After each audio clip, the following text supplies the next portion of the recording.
हाँ जी, सत श्री अकाल साਰਿਆਂ ਨੂੰ। एग्जाम प्लस एजुकेशन ਦੇ ਵਿੱਚ ਤੁਹਾਡਾ ਬਹੁਤ-ਬਹੁਤ ਸਵਾਗਤ ਹੈ।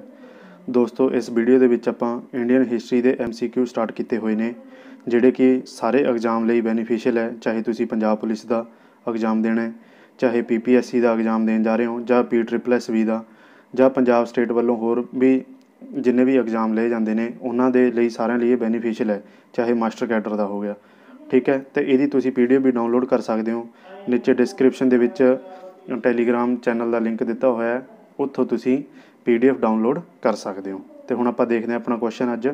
इस तो पहलां आपां 55 क्वेश्चन डिस्कस कर चुके हैं और अज अपना 56वां क्वेश्चन है। 56वें क्वेश्चन दे विच की है भी जिहड़ी सैकंड राउंड टेबल कॉन्फ्रेंस हुई सी वो सफल रही सी, असफल रही सी, ठीक है, फेल्ड हो गई सी, वो क्यों, की कारण सी उहदा।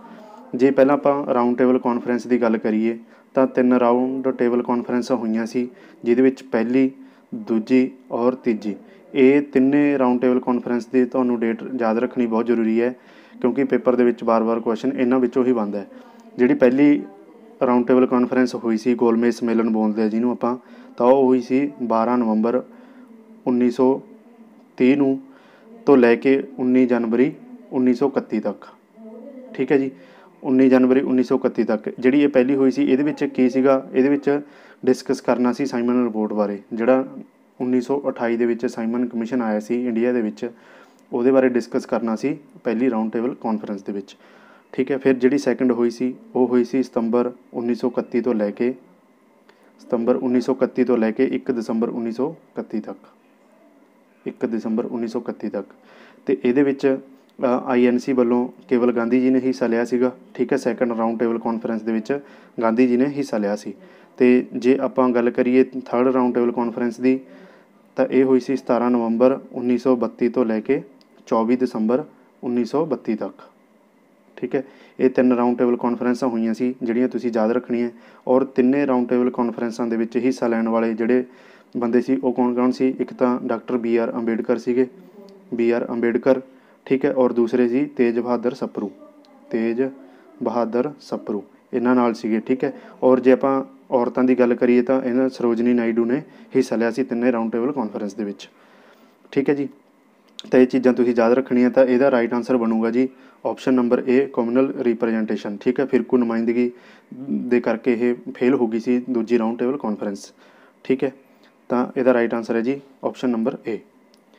57वां क्वेश्चन अपना, दूजे गेड़ दे कांग्रेस का इक्को एक नुमाइंदा भी जिहड़ी राउंड टेबल कॉन्फ्रेंस हुई सी उहदे विच कांग्रेस वालों किने हिस्सा लिया सी। तो मैं तुहानूं पिछले क्वेश्चन दे विच डिस्कस करके हटिया कि जिहड़ी सैकंड राउंड टेबल कॉन्फ्रेंस हुई सी 1931 दे विच, सॉरी 1931 दे विच, तो उहदे विच गांधी जी ने हिस्सा लिया सी। जिहड़ी सैकंड राउंड टेबल कॉन्फ्रेंस सी कांग्रेस वालों गांधी जी ने हिस्सा लिया सी, ठीक है। ये चीज़ तुसीं याद रखनी है।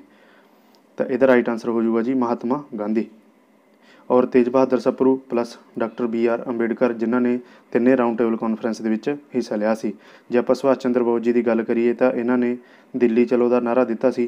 और सुभाष चंद्र बोस जी ने 1944 दे विच महात्मा गांधी नूं फादर ऑफ नेशन नाल संबोधित किया सी। जदों ये रेडियो ते अपना विचार वटांदरा कर रहे सी तो रेडियो थ्रू इन्होंने बोलिया सी कि Gandhi ji as a father of nation, ठीक है। तो इसका राइट आंसर है जी महात्मा गांधी।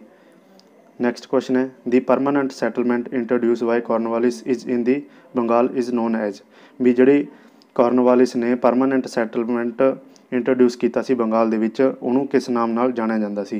तो इसका राइट आंसर है जी ऑप्शन नंबर C, जमींदारी सिस्टम, ठीक है। इहनूं परमानेंट सैटलमेंट सिस्टम भी कहा जांदा सी जां जमींदारी सिस्टम कहा जांदा सी। इहदे विच की सीगा, इहदे विच कित्थे कित्थे लागू की गई सी, पहलां उहदी गल करिए तो ये बंगाल दे विच, ठीक है, बिहार दे विच और उड़ीसा दे विच, 3 जगह ते 1793 दे विच ये लागू किया गया सी। इहनूं जमींदारी सिस्टम भी बोलते हैं। इहदे विच की सीगा, जिहड़े जमींदार हुंदे सी उन्हां नूं लैंड दा जां भूमि दा ओनर बना दिता गया सी ते उन्हां तो ही सारा जिन्ना रिवेन्यू सी वो इकट्ठा किया जांदा सी, ठीक है। तो इहदा राइट आंसर है जी zamindari system permanent settlement by Cornwallis, ठीक है, 1793।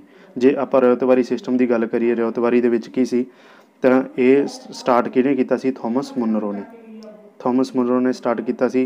ते इहदे विच जिहड़े ਰੈਵਨਿਊ ਕਿੱਥੋਂ ਕਲੈਕਟ ਹੁੰਦਾ ਸੀ, ਜਿਹੜੇ ਲੈਂਡ ਦੇ ਕਲਟੀਵੇਟਰ ਹੁੰਦੇ ਸੀ ਜਾਂ ਕਿਸਾਨ ਲਾ ਲਓ ਉਸ ਟਾਈਮ ਦੇ, ਤਾਂ ਉਹਨਾਂ ਨੂੰ ਡਾਇਰੈਕਟ ਲੈਂਡ ਕਿਰਾਏ 'ਤੇ ਦਿੱਤੀ ਜਾਂਦੀ ਸੀ ਜਾਂ ਠੇਕੇ 'ਤੇ, ਤਾਂ ਉਹਨਾਂ ਤੋਂ ਡਾਇਰੈਕਟ ਇਕੱਠਾ ਕੀਤਾ ਜਾਂਦਾ ਸੀ, ਤਾਂ ਉਹਨੂੰ ਬੋਲਦੇ ਸੀ ਰਿਓਤਵਾਰੀ ਸਿਸਟਮ। ਥਾਮਸ ਮੁਨਰੋ ਨੇ ਲਾਗੂ ਕੀਤਾ ਸੀ। ਜੇ ਆਪਾਂ ਮਹਿਲਵਾੜੀ ਸਿਸਟਮ ਦੀ ਗੱਲ ਕਰੀਏ, ਇਹ ਇੱਕ ਹਿੰਦੀ ਵਰਡ ਹੈ ਮਹਿਲ, ਉਹਦੇ ਤੋਂ ਆਇਆ ਮਹਿਲਵਾੜੀ ਸਿਸਟਮ। ਤਾਂ ਇਹਦੇ ਵਿੱਚ ਕੀ ਸੀਗਾ, ਇਹਦੇ ਵਿੱਚ ਲੈਂਡਲੋਰਡ ਜਾਂ ਨੰਬਰਦਾਰ ਅਪੋਇੰਟ ਕੀਤੇ ਜਾਂਦੇ ਸੀ ਅਤੇ ਉਹਨਾਂ ਤੋਂ ਹੀ ਜਿੰਨਾ ਟੈਕਸ ਹੁੰਦਾ ਸੀ ਜਾਂ ਰੈਵਨਿਊ ਹੁੰਦਾ ਸੀ ਉਹ ਸਾਰਾ ਕਲੈਕਟ ਕੀਤਾ ਜਾਂਦਾ ਸੀ। ਜੇ ਆਪਾਂ ਮਹਿਲਵਾੜੀ ਸਿਸਟਮ ਦੀ ਗੱਲ ਕਰੀਏ ਕਿ ਲਾਗੂ ਕਿਹਨੇ ਕੀਤਾ ਸੀ, ਤਾਂ ਐਚ ਮਕੈਂਜੀ ਨੇ ਇਹ ਲਾਗੂ ਕੀਤਾ ਸੀ 1882 ਦੇ ਵਿੱਚ। ਔਰ ਇਕਤਾਦਾਰੀ ਸਿਸਟਮ ਦੀ ਗੱਲ ਕਰਦੇ ਹਾਂ, ਤਾਂ ਇਕਤਾਦਾਰੀ ਸਿਸਟਮ ਲਾਗੂ ਕਿਹਨੇ ਕੀਤਾ ਸੀ, ਇਲਤੁਤਮਿਸ਼ ਨੇ, ਇਲਤੁਤਮਿਸ਼। ਇਹ ਚੀਜ਼ਾਂ ਤੁਸੀਂ ਸਾਰੀਆਂ ਯਾਦ ਰੱਖਣੀਆਂ। ਨੈਕਸਟ ਕੁਐਸਚਨ ਹੈ, ਪੱਛਮੀ ਵਿਧੀਆਂ ਨੂੰ ਲਾਗੂ ਕਰਨ ਵਾਲਾ ਪਹਿਲਾ ਭਾਰਤੀ ਸ਼ਾਸਕ ਕੌਣ ਸੀ ਉਸ ਦੇ ਪ੍ਰਸ਼ਾਸਨ ਵਿੱਚ। ਠੀਕ ਹੈ, ਵੀ ਜਿਹੜੀਆਂ ਪੱਛਮੀ ਵਿਧੀਆਂ ਲਾਗੂ ਕੀਤੀਆਂ ਸੀ ਆਪਦੇ ਪ੍ਰਸ਼ਾਸਨ ਮੈਥਡ ਦੇ ਵਿੱਚ, ਤਾਂ ਉਹ ਕੌਣ ਸੀ ਬੰਦਾ, ਤਾਂ ਉਹ ਸੀ ਟੀਪੂ ਸੁਲਤਾਨ।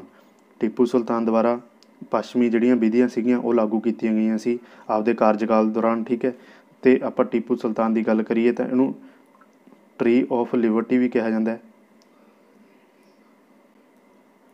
ਠੀਕ ਹੈ ਜੀ, ਔਰ ਟਰੀ ਆਫ ਲਿਬਰਟੀ ਕਿਹਾ ਜਾਂਦਾ, ਜਾਂ ਇਹਨੂੰ ਜਕੋਬੀਅਨ ਕਲੱਬ ਦਾ ਮੈਂਬਰ ਵੀ ਸੀ ਟੀਪੂ ਸੁਲਤਾਨ, ਜਿਹਦੀ 1799 ਦੇ ਵਿੱਚ ਡੈਥ ਹੋ ਗਈ ਸੀ।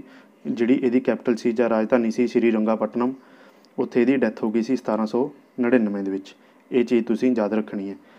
ਠੀਕ ਹੈ, ਜੇ ਆਪਾਂ ਮੁਰਸ਼ਿਦ ਕੁਲੀ ਖਾਨ ਦੀ ਗੱਲ ਕਰੀਏ ਤਾਂ ਇਹ ਬੰਗਾਲ ਦਾ ਗਵਰਨਰ ਸੀਗਾ, ਬੰਗਾਲ ਦਾ ਗਵਰਨਰ ਸੀ 1717 ਈਸਵੀ ਦੇ ਵਿੱਚ। ਅਤੇ ਇਹਨੇ ਕੈਪੀਟਲ ਕੀ ਸੀ, ਢਾਕਾ ਤੋਂ ਮੁਰਸ਼ਿਦਾਬਾਦ, ਢਾਕਾ ਟੂ ਮੁਰਸ਼ਿਦਾਬਾਦ ਇਹਨੇ ਕੈਪੀਟਲ ਸ਼ਿਫਟ ਕੀਤੀ ਸੀ ਮੁਰਸ਼ਿਦ ਕੁਲੀ ਖਾਨ ਨੇ। ਤਾਂ ਇਹਦਾ ਰਾਈਟ ਆਂਸਰ ਹੈ ਜੀ ਟੀਪੂ ਸੁਲਤਾਨ।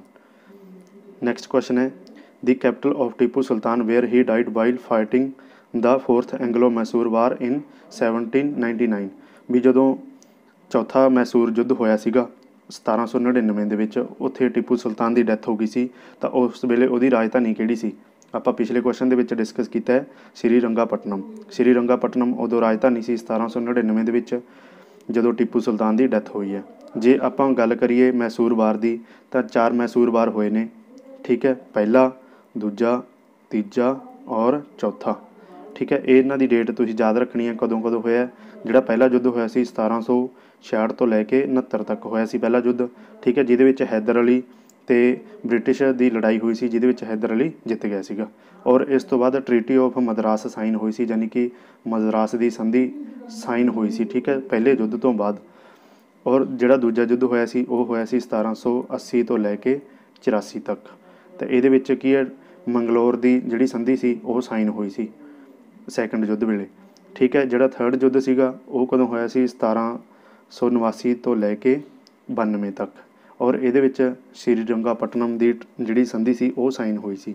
ਜਿਹੜਾ ਚੌਥਾ ਯੁੱਧ ਸੀ ਉਹ ਹੋਇਆ ਸੀ 1799 ਦੇ ਵਿੱਚ, ਜਿਹਦੇ ਵਿੱਚ ਟੀਪੂ ਸੁਲਤਾਨ ਦੀ ਡੈਥ ਹੋ ਗਈ ਸੀ। ਇਹ 4 ਮੈਸੂਰ ਵਾਰ ਹੋਏ ਸੀ ਔਰ ਇਸ ਦਾ ਰਾਈਟ ਆਂਸਰ ਹੈ ਜੀ ਸ਼੍ਰੀਰੰਗਾਪਟਨਮ। ਨੈਕਸਟ ਕੁਐਸਚਨ ਆਪਣਾ, ਹੇਠ ਲਿਖਿਆਂ ਵਿੱਚੋਂ ਕਿਸ ਨੂੰ ਪਹਿਲੀ ਵਾਰ ਇਸ ਦੇ ਤੌਰ 'ਤੇ ਨਾਮਜ਼ਦ ਕੀਤਾ ਗਿਆ ਸੀ। ਠੀਕ ਹੈ, ਜੋ ਭਾਰਤ ਦਾ ਗਵਰਨਰ ਸੀ ਉਹਦੇ ਤੌਰ 'ਤੇ ਗਵਰਨਰ ਕੀਤਾ ਗਿਆ ਸੀ ਨਾਮਜ਼ਦ। ਹੂ ਆਫ ਦੀ ਫੋਲੋਇੰਗ ਵਾਜ ਦੀ first time ਡੈਜੀਗਨੇਟਡ as the governor of India.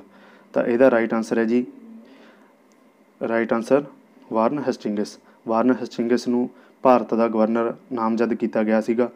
ਠੀਕ ਹੈ, ਅਤੇ ਜੇ ਆਪਾਂ ਇੱਥੇ ਰੋਬਰਟ ਕਲਾਈਵ ਦੀ ਗੱਲ ਕਰੀਏ ਤਾਂ ਇਹਦੇ ਵਿੱਚ ਕਨਫਿਊਜ਼ਨ ਨਹੀਂ ਹੋਣੀ ਚਾਹੀਦੀ ਤੁਹਾਨੂੰ, ਕਿਉਂਕਿ ਜੋ ਭਾਰਤ ਦਾ ਗਵਰਨਰ ਸੀ ਪਹਿਲਾ ਉਹ ਸੀ ਵਾਰਨ ਹੈਸਟਿੰਗਸ, ਔਰ ਜਿਹੜਾ ਰੋਬਰਟ ਕਲਾਈਵ ਸੀ ਉਹ ਗਵਰਨਰ ਸੀ ਬੰਗਾਲ ਦਾ ਪਹਿਲਾ। ਗਵਰਨਰ ਆਫ ਬੰਗਾਲ ਫਸਟ ਕਿਹੜਾ ਸੀਗਾ, ਰੋਬਰਟ ਕਲਾਈਵ, ਔਰ ਜਿਹੜਾ ਭਾਰਤ ਦਾ ਸੀਗਾ ਉਹ ਵਾਰਨ ਹੈਸਟਿੰਗਸ ਸੀਗਾ। ਠੀਕ ਹੈ, ਇਹ ਚੀਜ਼ਾਂ ਤੁਸੀਂ ਯਾਦ ਰੱਖਣੀਆਂ। ਜੇ ਆਪਾਂ ਵਾਰਨ ਹੈਸਟਿੰਗਸ ਦੀ ਗੱਲ ਕਰੀਏ ਤਾਂ 1773 ਦੇ ਵਿੱਚ ਰੈਗੂਲੇਟਿੰਗ ਐਕਟ ਲੈ ਕੇ ਆਏ ਸੀਗੇ ਇਹ। ਠੀਕ ਹੈ, ਔਰ ਇਸ ਤੋਂ ਬਾਅਦ 1774 ਦੇ ਵਿੱਚ ਕੀ ਸੀਗਾ, ਸੁਪਰੀਮ ਕੋਰਟ ਜਿਹੜੀ ਕਲਕੱਤਾ ਦੇ ਵਿੱਚ ਬਣਾਈ ਗਈ ਸੀ ਉਹ ਇਹਨਾਂ ਦੇ ਟਾਈਮ 'ਤੇ ਬਣੀ ਸੀ, ਸੁਪਰੀਮ ਕੋਰਟ ਕਲਕੱਤਾ ਦੇ ਵਿੱਚ। ਠੀਕ ਹੈ, ਇਹ ਚੀਜ਼ਾਂ ਤੁਸੀਂ ਯਾਦ ਰੱਖਣੀਆਂ। ਜੇ ਆਪਾਂ ਰੋਬਰਟ ਕਲਾਈਵ ਦੀ ਗੱਲ ਕਰੀਏ ਤਾਂ ਰੋਬਰਟ ਕਲਾਈਵ ਕੌਣ ਸੀਗਾ, ਫਸਟ ਗਵਰਨਰ ਸੀਗਾ ਬੰਗਾਲ ਦਾ। ਔਰ ਇਹਨਾਂ ਦੇ ਟਾਈਮ 'ਤੇ 1757 ਦੇ ਵਿੱਚ ਪਲਾਸੀ ਦਾ ਯੁੱਧ ਹੋਇਆ ਸੀ, ਜਿਹਨੂੰ ਬੈਟਲ ਆਫ ਪਲਾਸੀ ਬੋਲਦੇ ਹਾਂ, ਬੈਟਲ ਆਫ ਪਲਾਸੀ, ਠੀਕ ਹੈ। 1757 ਦੇ ਵਿੱਚ ਕਿਹਦੇ ਵਿੱਚ ਹੋਇਆ ਸੀ? ਇੱਕ ਤਾਂ ਰੋਬਰਟ ਕਲਾਈਵ ਸੀਗਾ ਔਰ ਦੂਸਰਾ ਸੀ ਸਿਰਾਜੂ ਦੌਲਾ, ਜਿਹਦੇ ਵਿੱਚ ਰੋਬਰਟ ਕਲਾਈਵ ਜਿੱਤ ਗਿਆ ਸੀ। ਤਾਂ ਇਹਦਾ ਰਾਈਟ ਆਂਸਰ ਹੈ ਜੀ ਆਪਸ਼ਨ ਨੰਬਰ ਸੀ, ਵਾਰਨ ਹਸਟਿੰਗਸ। ਉਸ ਤੋਂ ਬਾਅਦ ਕੁਐਸਚਨ ਹੈ, the master stroke of lord Wellesley to establish British paramountcy in India was. British ਦੀ ਸਥਾਪਨਾ ਲਈ ਲਾਰਡ ਵੈਲਜ਼ਲੀ ਦਾ ਮਾਸਟਰ ਸਟ੍ਰੋਕ ਭਾਰਤ ਵਿੱਚ ਸਰਵੋਤਮ ਕਿਹੜਾ ਸੀ? ਠੀਕ ਹੈ ਵੀ ਜਿਹੜਾ ਲਾਰਡ ਵੈਲਜ਼ਲੀ ਨੇ ਕਿਹੜਾ ਵਰਤਿਆ ਸੀ ਸਟ੍ਰੋਕ ਵੀ ਜਦੋਂ ਭਾਰਤ ਦੇ ਵਿੱਚ ਸਥਾਪਨਾ ਕਰਨੀ ਸੀ, ਜਿਹੜਾ ਮਾਸਟਰ ਸਟ੍ਰੋਕ ਬਣਾਇਆ ਗਿਆ ਸੀਗਾ। ਤਾਂ ਇਹਦਾ ਰਾਈਟ ਆਂਸਰ ਹੈ ਜੀ option number B, subsidiary alliance. Subsidiary alliance ਦਾ ਮਤਲਬ ਕੀ ਸੀਗਾ? ਇਹਦੇ ਰਾਜਿਆਂ ਨਾਲ ਇੱਕ ਸੰਬੰਧ ਸਥਾਪਿਤ ਕੀਤਾ ਗਿਆ ਸੀ ਕਿ ਰਾਜੇ ਨੂੰ ਜਿਹੜੀ ਬ੍ਰਿਟਿਸ਼ ਫੌਜ ਸੀਗੀ ਉਹ ਰੱਖਣ ਵਾਸਤੇ ਉਹਦਾ ਸਾਰਾ ਖਰਚਾ ਜਿਹੜਾ ਉਹ ਰਾਜੇ ਨੂੰ ਕਰਨਾ ਪਊਗਾ, ਠੀਕ ਹੈ। ਤਾਂ ਇਹਦੇ ਲਈ ਇੱਕ ਇਹ ਸਬਸਿਡਰੀ ਅਲਾਇੰਸ ਕੀਤਾ ਗਿਆ ਸੀਗਾ ਲਾਰਡ ਵੈਲਜ਼ਲੀ ਦੁਆਰਾ। ਅਤੇ ਇਹ ਕਦੋਂ ਇਹਨੇ, ਅਤੇ ਜੇ ਆਪਾਂ ਲਾਰਡ ਵੈਲਜ਼ਲੀ ਦੀ ਗੱਲ ਕਰੀਏ ਤਾਂ ਇਹਨਾਂ ਨੇ 1800 ਦੇ ਵਿੱਚ ਫੋਰਟ ਵਿਲੀਅਮ ਜਿਹੜਾ ਕਾਲਜ ਹੈ ਉਹ ਕਲਕੱਤਾ ਦੇ ਵਿੱਚ ਬਣਾਇਆ ਸੀਗਾ, ਫੋਰਟ ਵਿਲੀਅਮ ਕਾਲਜ, ਠੀਕ ਹੈ, ਕਲਕੱਤਾ ਦੇ ਵਿੱਚ। ਅਤੇ ਇਹਦਾ ਰਾਈਟ ਆਂਸਰ ਹੋਊਗਾ ਜੀ ਸਬਸਿਡਰੀ ਅਲਾਇੰਸ। ਮੈਨੂੰ ਲੱਗਦਾ ਵੀ ਤੁਹਾਨੂੰ ਸਬਸਿਡਰੀ ਅਲਾਇੰਸ ਪਤਾ ਲੱਗ ਗਿਆ ਹੋਊਗਾ ਕਿ ਕੀ ਸੀ।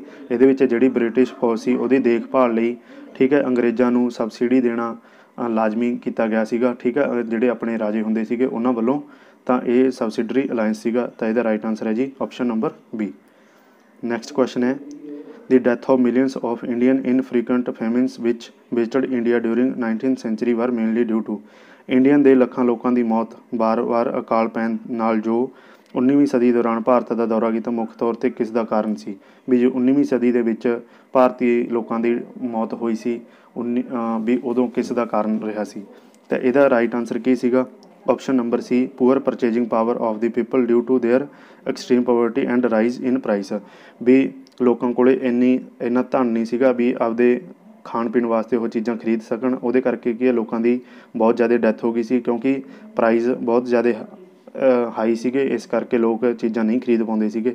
ਤਾਂ ਇਹਦਾ ਰਾਈਟ ਆਂਸਰ ਸੀਗਾ ਆਪਸ਼ਨ ਨੰਬਰ ਸੀ, ਵੀ ਤਾਂ ਕਰਕੇ ਲੋਕਾਂ ਦੀ ਡੈਥ ਹੋਈ ਸੀ 19ਵੀਂ ਸਦੀ ਦੇ ਵਿੱਚ। ਨੈਕਸਟ ਕੁਐਸਚਨ ਹੈ ਜੀ ਆਪਣਾ, ਜਿਹਦੇ ਵਿੱਚ ਸ਼ਾਰਦਾ ਐਕਟ 1930 ਸੀ ਜਿਹੜਾ ਉਹ ਪਾਸ ਕੀਤਾ ਗਿਆ ਸੀ 1930 ਦੇ ਵਿੱਚ, ਜਿਹਦੇ ਵਿੱਚ ਹਰਬਿਲਾਸ ਸਾਰਦਾ ਸੀ, ਉਹਨੇ ਬਹੁਤ ਮਹੱਤਵਪੂਰਨ ਭੂਮਿਕਾ ਨਿਭਾਈ ਸੀ। ਤਾਂ ਇਹਦੇ ਵਿੱਚ ਉਹਨੇ ਕੀ ਪ੍ਰੋਵਾਈਡ ਕੀਤਾ ਸੀ? ਠੀਕ ਹੈ, ਤਾਂ ਇਹਦਾ ਰਾਈਟ ਆਂਸਰ ਹੈ ਜੀ ਵੀ penalised of party to a marriage in which girl was below 14 ਔਰ ਬੋਆਏ ਬਿਲੋ 18 ਸਾਲ। ਵੀ ਜਿਹੜੀਆਂ ਕੁੜੀਆਂ ਸੀ ਉਹਨਾਂ ਦੇ ਵਿਆਹ ਲਈ ਪੈਨਸ਼ਨ ਅਪਲਾਈ ਕੀਤੀ ਗਈ ਸੀ, ਜਿਹਦੇ ਵਿੱਚ ਕੁੜੀਆਂ ਦੀ ਏਜ 14 ਸਾਲ ਹੈ ਅਤੇ ਮੁੰਡਿਆਂ ਦੀ ਏਜ 18 ਸਾਲ ਤੋਂ ਜ਼ਿਆਦਾ ਜਿਨ੍ਹਾਂ ਦੇ ਵਿਆਹ ਲਈ ਉਹ ਕੀਤਾ ਜਾਂਦਾ ਸੀ ਤਾਂ ਉਹਨਾਂ ਨੂੰ ਪੈਨਸ਼ਨ ਪ੍ਰਾਪਤ ਕੀਤੀ ਜਾਂਦੀ ਸੀ, ਪੈਨਸ਼ਨ ਮਤਲਬ ਦਿੱਤੀ ਜਾਂਦੀ ਸੀ ਉਹਨਾਂ ਨੂੰ।